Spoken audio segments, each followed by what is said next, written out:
भाग्य बदलाई देला online game खेली जीतिले 3 कोटी टंका और गोटे महिंद्रा थार। दिन मजुरिया भावे काम करुथिले किंतु सब किछि बदलाई देला ऑनलाइन गेम। कहानी भारी आकर्षणीय। निद भांगिबारु आप खोलिले वालेट रे देखिले 3 कोटी टंका। भरोसा नहेबारु बड़ भाई को निदर उठेई देखाइले गुरुचरण। आउ तापरे आसिला ऑनलाइन आप मैनेजर फोन कॉल पर सतरे 3 कोटी टंका और महिंद्रा थार जीति विश्वास कले गुरुचरण। दर्शक बंधु कथारे अछि जेतेबेले भगवान दियंती सेतेबेले छप्पर फाड़ी दियंती। आउ ए कथाटी आज सत प्रमाणित होईछि। भाग्य बदलाई देछि ऑनलाइन गेम। लक्षे कि 2 लाख नुहे 3 कोटी टंका जीति युवक। केवल 3 कोटी टंका नुहे 3 कोटी टंका सह गोटे महिंद्रा थार भी जीति। दिन मजुरिया भावे खणी को जाई काम करुथिले किंतु एबे आउ खणी को जाई काम करबा को पड़िबोनी। काहेकि ना तांको भाग्य संपूर्ण भावे बदली जाईछि।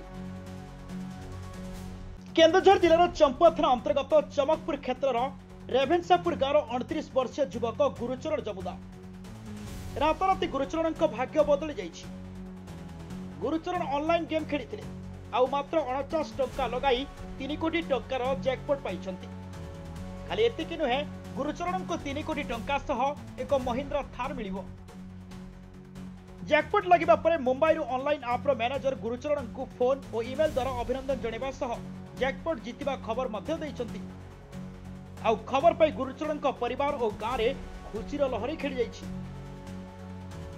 गुरुचरण परिवार रे 5 भाई समस्ते बाहा होई सारिथा बेले एकाठी रहंती।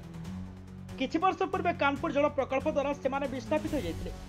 सेतेबेले तांको क्षतिपूरण बाबद को केवल 8 ରୁ 9 लाख टंका मिलिथिला। से टंकार पुणी अन्य स्थान में घर तैयारी करी सपरिवार रहउथिले। गुजराण मेंटेबा अत्यंत कष्टकर थिला किंतु 5 भाई मिलिमिशि धीरे धीरे घर तैयारी करथिले। पाख खनिजरे दिन मजुरिया भावे काम करी परिवार भरण पोषण करुथिले। आर्थिक मांदावस्थार गुरुचरण एक घर निर्माण कार्य अधार बंद रखिथिले किंतु एबे तांको भाग्य परिवर्तित होईछि।